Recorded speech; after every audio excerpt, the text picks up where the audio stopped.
अस्सलामुअलैकुम, कैसे हैं आप सब? खैरियत से हैं जनाब? ठीक है जी।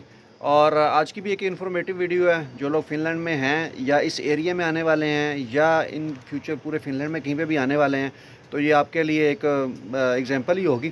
तो लें जी, मुझे फ़िनलैंड का पहला जो चालान है ना, ये येलो टिकट, ठीक है जी, ये पहला चालान मौसूल हो गया है फर्स्ट 3 मंथ के अंदर। और ये कितने का है? ये 60 यूरो का है। और ये 60 यूरो का चालान मुझे 60 यूरोज़ का क्यों हुआ है, ये सारी बात इंशाल्लाह आज की इस वीडियो में मैं आपके साथ करता हूँ। और आपको भी इन चीज़ों को गौर करना चाहिए, क्योंकि यहाँ पे पार्किंग जो सी है ना, वो हमेशा रिज़र्व होती है। आप किसी भी पब्लिक प्लेस पे चले जाएँ या आपकी अपनी हाउसिंग है, उसमें आपने अपनी पार्किंग स्लॉट पहले बुक करनी है। मैंने पार्किंग स्लॉट अपनी बुक की हुई थी, लेकिन एक छोटी-सी गलती की वजह से मुझे ये जुर्माना अदा करना पड़ रहा है। और मैं ये चाहूँगा कि मेरा जो भी कोई भाई, ठीक है जी, किसी दूसरी कंट्री से आ रहा है फ़िनलैंड में रहने के लिए या किसी अदर यूरोपियन कंट्रीज़ के अंदर, तो आपने रूल एंड रेगुलेशन को मस्ट ओबे करना है, क्योंकि यहाँ पे कानून की बालादस्ती है। रूल एंड रेगुलेशन फ़र्स्ट हैं, बाकी चीज़ें बाद में हैं। तो वीडियो में आगे चल के आपको बताता हूँ कि ये मुझे फ़ाइन क्यों हुआ है। ये मुझे आखिरकार ये फ़ाइन हुआ तो हुआ क्यों? आप किसी भी शेंजन कंट्री में आ जाएँ, शेंजन ज़ोन के अंदर आ जाएँ, आपने इन जुर्मानों से, इन फ़ाइन से बचना है। उसकी मेन वजह ये है कि अगर आप, क्योंकि ज़ाहिर बात नहीं होते हैं, आप टेम्परेरी रेज़िडेंट के ऊपर होते हैं, आपको पीआर पे कन्वर्ट करना होता है अपने आप को। और ये चीज़ें जो उनसे, ये ऑब्लिगेशन जितने भी हैं, ये आपकी पीआर की राह में रुकावट है। आपके ऊपर जितने ज़्यादा फाइन्स होंगे, आपकी पीआर उतनी ज़्यादा मुतासर होगी और बड़े ज़्यादा चांस है कि आपको पीआर जिस भी शेंजन कंट्री में रह रहे हैं, वो आपको ना दें। और अब आप जब भी कंप्लेन करें और किसी महकमे के साथ, अगर आप राइट के ऊपर हैं, तो आप उसको एज़ अ डिस्प्यूट मेंशन करके करें। अदरवाइज़ वो आपको, अगर आप थोड़ा लेट होते हैं, तो उसमें आपको जुर्माना हर दूसरे दिन के साथ आपको तकरीबन 5 यूरो 6 यूरो जुर्माना बढ़ा के जो है ना, वो भेजते रहेंगे, अगर आप उसको डिस्प्यूट नहीं डिक्लेयर करते। मुझे फ़ाइन क्यों हुआ है, मुझे जुर्माना क्यों हुआ है, वो मैं आपको दिखा देता हूँ कि ये जो मेरी येलो टिकट है, इसके ऊपर 2 तारीख लिखी हुई है। मैं थोड़ा कैमरा क्लोज़ कर देता हूँ, आपको पता नहीं, शायद नज़र नहीं आ रही होगी। ख़ैर बहरहाल 2 तारीख लिखी हुई है इसके ऊपर। ये जहाँ पे, ये मेरी फ़िंगर है, यहाँ पे 2/4/2024, ठीक है जी। और मैंने जो एग्रीमेंट किया है, उस एग्रीमेंट के मुताबिक मुझे जो स्लॉट यहाँ पे आनी थी, वो 18 नंबर स्लॉट थी। और उसकी उसके 20 यूरो जो है ना, वो चार्जेस थे, ये देखें, ठीक है जी। 18 नंबर स्लॉट है, 20 यूरो उसके चार्जेस हैं, ये मैंने पे कर दिए हुए हैं। इसके बावजूद उन्होंने मुझे, जो कार चेकिंग कंपनी है यहाँ पे, पार्किंग नाइट के नाम से, उन्होंने उसको फ़ाइन किया है। और ये येलो स्लिप जो सी है ना, बाहर आपका जो वाइपर होता है उसके साथ वो हैंग कर देते हैं। और अगर आपकी अर्निंग नहीं है, तो ये आपके ऊपर बहुत बड़ा बर्डन है। 60 यूरोज़, अगर आप इंडिया से हैं तो आप इसको इंडियन करेंसी के अंदर कन्वर्ट करके देख लें। अगर आप पाकिस्तान में हैं तो आप इसको पाकिस्तानी करेंसी में कन्वर्ट करके देख लें कि 60 यूरोज़ कितनी अमाउंट बनती है। और अगर आपको 1 माह के अंदर ऐसे 1 या 2 टिकट्स लग जाते हैं, तो आई थिंक ये आपकी सेहत के लिए काफ़ी हो जाते हैं। हाँ, अब मैं आपको बताता हूँ कि ये कंपनी कौन-सी है। तो मैं इस कंपनी जिसने मुझे फ़ाइन किया है, इसका भी आपको स्क्रीनशॉट वीडियो पर मेंशन कर देता हूँ। जो मेरी येलो स्लिप है, उसका भी मेंशन कर देता हूँ कि अगर आपको पार्किंग की स्लिप मिलेगी, वो किस तरह की होगी। और आपका हाउसिंग के साथ जो एग्रीमेंट हुआ है, उसके अंदर जो आपको आएगा, वो भी मैं स्क्रीनशॉट यहाँ मेंशन कर देता हूँ। ये उन आने वाले तमाम भाइयों के लिए आसानी हो जाएगी। अब मेन मुद्दे की तरफ आते हैं। मेन मुद्दा ये है कि जो मुझे फ़ाइन हुआ है ना, वो इस किस्म का एक कार्ड होता है, ये पार्किंग कार्ड, ठीक है। आपकी जो भी पार्किंग कंपनी, मैं चूँकि हेलसिंकी वांता एरिया में रहता हूँ, तो जो वांता एरिया वाले भाई हैं, वो इसको बड़ी अच्छी तरह जानते होंगे, जो पुराने हैं। ज़ाहिर बात है, उनको भी, अगर वो गाइड करने वाला नहीं होगा, तो उनको भी एक आधी दफ़ा ये इस तरह का मामला हो गया होगा और उनको भी 60 यूरो की ठुकी होगी ठीक-ठाक करके। ये इसकी साइट होती है, ठीक है जी, ऐसे।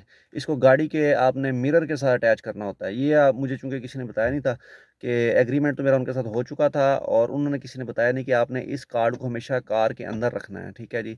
ये मेरे पास गाड़ी का जो डैशबोर्ड है, या जो मेरी जहाँ पे स्टोरेज होती है, वहाँ मैंने रखा हुआ था।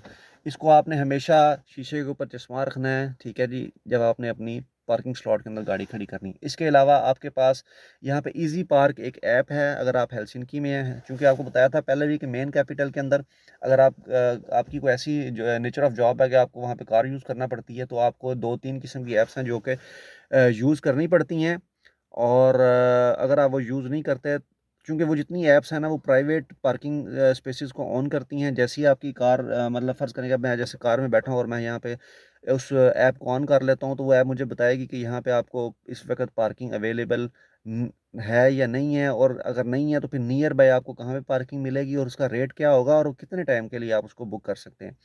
तो काफ़ी सारी चीज़ें हैं इन्फॉर्मेटिव, धीरे-धीरे से पता लगता है, आहिस्ता-आहिस्ता से इन सारे कामों का पता लगता है, ठीक है जी। पहला साल तो हमेशा आपके लिए चट्टी ही होगी, ठीक है जी। हमारे बुज़ुर्ग कहते थे, मेरे वालिद साहब फरमाते हैं कि पहला साल चट्टी, दूसरा साल खट्टी, ते तीसरा साल हट्टी, ठीक है जी। पहले आप कुछ उजाड़ेंगे, फिर आप कुछ बनाएँगे और फिर कुछ इतना ज़्यादा बना लेंगे कि पिछले भी बैठ के खाएँगे। तो ये सारा सीन है। ये कार्ड, इसका भी मैं स्क्रीनशॉट लगा देता हूँ।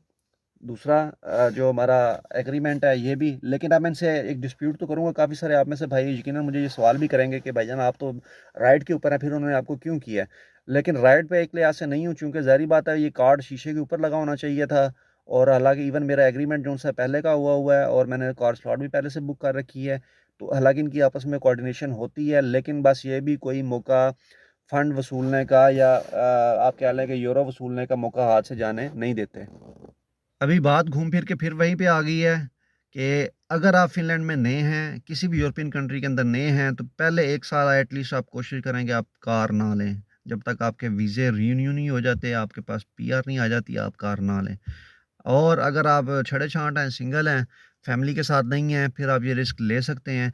लेकिन है तो डेफ़िनिटली रिस्क ही है कि अगर आप महीने के अंदर 2000 यूरो मुश्किल से फुल टाइम 12 घंटे जॉब करके अर्न कर रहे हैं और उसमें से आपको तकरीबन 150-200 यूरो के इस तरह के चालान्स लग जाएँ, उसके अलावा पेट्रोल का खर्चा, फ्यूल का खर्चा, कार मेंटेनेंस का खर्चा, कार की आपकी इंश्योरेंस, आपका जो इसका रोड टैक्स है, ठीक है? और आपका पार्किंग का जो खर्चा है, तो ये सारे खर्चे मिला-मिलू के आपको तकरीबन मुश्किल जो से मेरे हिसाब से 1000 यूरो बचेगा, और 1000 यूरो मेरा नहीं ख्याल कि पाकिस्तान से, इंडिया से कोई बंदा यहाँ पे 1000 यूरो कमाने के लिए आता है। तो इस वक़्त हालात बड़े टाइट हैं और गवर्नमेंट ने हालात काफ़ी ज़्यादा टाइट कर रखे हैं और मज़ीद आने वाले वक़्त में करेंगे। तो अभी जो लोग सोच रहे हैं कि हमने किसी यूरोपियन कंट्री के अंदर इन होना है, तो ये 2024 मेरे ख्याल से उनके लिए एक राइट टाइम है कि अगर वो आ जाएँ इस 24 के अंदर। अदरवाइज़ मज़ीद गवर्नमेंट जो सी है ना मामलात को स्ट्रिक्ट कर रहे हैं, मज़ीद रेफ्यूजीज़ आ रहे हैं इराक से, ईरान से, यमन से, सूरिया से, इवन गज़ा से, फ़लस्तीन से और इसराइल से। काफ़ी सारे रेफ्यूजीज़ यूरोपियन कंट्रीज़ के अंदर मूव हो रहे हैं, जिसकी वज़ह से इन गवर्नमेंट्स की इकॉनमी के ऊपर बर्डन पड़ रहा है। तो ये सारी चीज़ें भी आपने मद्देनज़र रखनी है। काफ़ी सारे स्टूडेंट्स मैं उनकी क्वेरीज़ देखता रहता हूँ कि हमें 5000 यूरो फ़ीस के साथ आना चाहिए फ़िनलैंड में या नहीं आना चाहिए। तो ये उनके लिए है कि भाई किसी तरह औखे-सौखे होके ये 5000 7000 यूरो आप फ़ीस मैनेज कर लें और एटलीस्ट इतने ही पैसे आप अपने साथ लेके आएँ, ताकि एटलीस्ट आप यहाँ पे 6 माह 7 माह के लिए सर्वाइव कर सकें। अदरवाइज़ मैंने लोगों के यहाँ पे बुरे हालात भी होते हुए देखे हैं, काफ़ी अच्छे-अच्छे स्टूडेंट्स और काफ़ी अच्छी एजुकेशन वाले बच्चे जो उनसे यहाँ पे कमर्शियल एरियाज़ के अंदर जो आप कह लें कि बोतलें हैं, ठीक है जी, टिन पैक बॉटल्स जो उनसी होती हैं, एम्प्टी बॉटल्स हैं, वो कलेक्ट कर रहे होते हैं, चूँकि उनको 15 सेंट्स पर बॉटल मिलती हैं, तो वो 5-7 यूरो, 10 यूरो उससे कमा के तो अपने डेली का जो गुज़र-बसर है खाने-पीने का वो पूरा करते हैं। ख़ैर दुआओं में याद रखें अपना, बहुत सारा ख़्याल रखें, फ़ी अमानिल्लाह, अल्लाह हाफ़िज़।